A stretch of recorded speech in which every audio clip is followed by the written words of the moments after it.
ചില്ല് കൊട്ടാരത്തിനല്ല പണം ഉപയോഗിച്ചത്, രാജ്യനിർമ്മാണത്തിന്. പാവപ്പെട്ടവരെ കുറിച്ച് പറയുമ്പോൾ ചിലർക്ക് ബോറടി.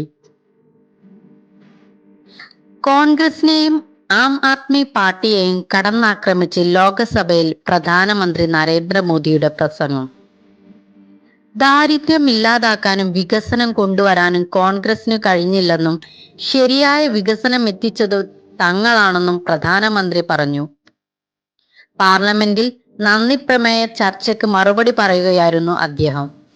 BJP സർക്കാരിന്റെ 10 വർഷത്തെ ഭരണത്തിൽ രാജ്യത്തെ 25 കോടി ജനങ്ങളെ ദാരിദ്ര്യത്തിൽ നിന്നും പുറത്തെത്തിക്കാനായെന്നും പ്രധാനമന്ത്രി പറഞ്ഞു. ജനാധിപത്യത്തിൽ അഭിനന്ദനവും വിമർശനവും സ്വാഭാവികമാണെന്നും 14ാം തവണയും നന്ദിപ്രമേയ ചർച്ചയ്ക്ക് മറുപടി പറയാനായതിൽ അഭിമാനമുണ്ടെന്നും പ്രധാനമന്ത്രി പറഞ്ഞു. പ്രസംഗത്തിനിടെ പ്രതിപക്ഷത്തെ പ്രധാനമന്ത്രി പരിഹസിക്കുകയും ചെയ്തു. ദാരിദ്ര്യം ഇല്ലാതാക്കൂ എന്ന മുദ്രാവാക്യമായിരുന്നു 10 വർഷം മുമ്പ് കേട്ടുകൊണ്ടിരുന്നത്. എന്നാൽ ദാരിദ്ര്യം ഇല്ലാതാക്കാനായില്ല. ഞങ്ങൾ മുദ്രാവാക്യങ്ങളൊന്നും പറഞ്ഞില്ല. ഞങ്ങൾ ശരിയായ വികസനം നടപ്പാക്കി. രാജ്യത്തെ പാവപ്പെട്ടവർക്കും 4 കോടി വീടുകൾ ഇതുവരെ നൽകാനായി. പ്ലാസ്റ്റിക് കൂരയ്ക്ക് കീഴിൽ മഴക്കാലം കഴിച്ചു കൂട്ടേണ്ടി വരുന്നവരുടെ അവസ്ഥ എല്ലാവർക്കും മനസ്സിലാകില്ല. അത് അനുഭവിച്ചവർക്കേ കെട്ടുറപ്പുള്ള വീടിന്റെ മൂല്യം മനസ്സിലാവൂ. 12 കോടിയിലേറെ ശുചിത്വ മുറികൾ രാജ്യത്ത് പണിതു. ചില നേതാക്കൾ ആഡംബര ഷവറുകളിൽ ശ്രദ്ധിച്ചപ്പോൾ ഞങ്ങളുടെ ശ്രദ്ധ ഓരോ വീട്ടിലും വെള്ളം എത്തിക്കുന്നതിലായിരുന്നു. പാവപ്പെട്ടവരുടെ കുടിലുകളിൽ ഫോട്ടോ സെക്ഷൻ നടത്തി നേരം പോക്കുന്നവർക്ക് പാർലമെന്റിൽ പാവപ്പെട്ടവരെ കുറിച്ച് പറയുന്നത് ബോറിംഗ് ആയി തോന്നും.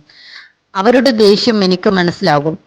നമ്മുടെ ഒരു മുൻ പ്രധാനമന്ത്രി പറഞ്ഞത് രാജ്യത്തെ പ്രധാന പ്രശ്നം 1 രൂപ ഡൽഹിയിൽ നിന്ന് കൊടുക്കുമ്പോൾ അതിൽ 15 പൈസ മാത്രമേ താഴെ തട്ടിൽ എത്തുന്നുള്ളൂ എന്നതാണ്. ആർക്കാണ് 15 പൈസ കിട്ടുന്നത് എന്ന് എല്ലാവർക്കും മനസ്സിലായിട്ടുണ്ടാകും. അന്ന് പഞ്ചായത്ത് മുതൽ പാർലമെന്റ് വരെ ഒരേ ഒരു പാർട്ടിയാണ് അധികാരത്തിലുണ്ടായിരുന്നത്. അതിനൊരു പരിഹാരം ഉണ്ടാക്കാൻ ഞങ്ങൾ ശ്രമിച്ചു. സമ്പാദ്യത്തിനൊപ്പം വികസനവും എന്നതാണ് ഞങ്ങളുടെ രീതി.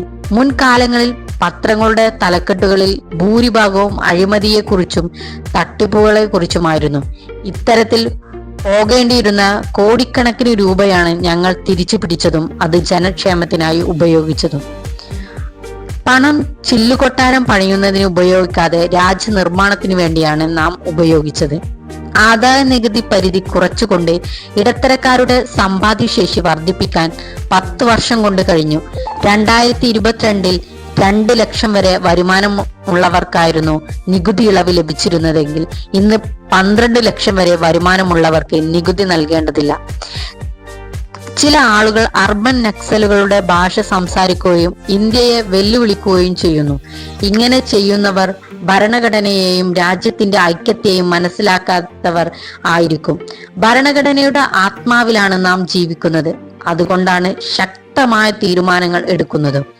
വിവേചനം കാണിക്കാനുള്ള അധികാരം നമ്മുടെ ഭരണഘടന തരുന്നില്ല, പ്രധാനമന്ത്രി പറഞ്ഞു.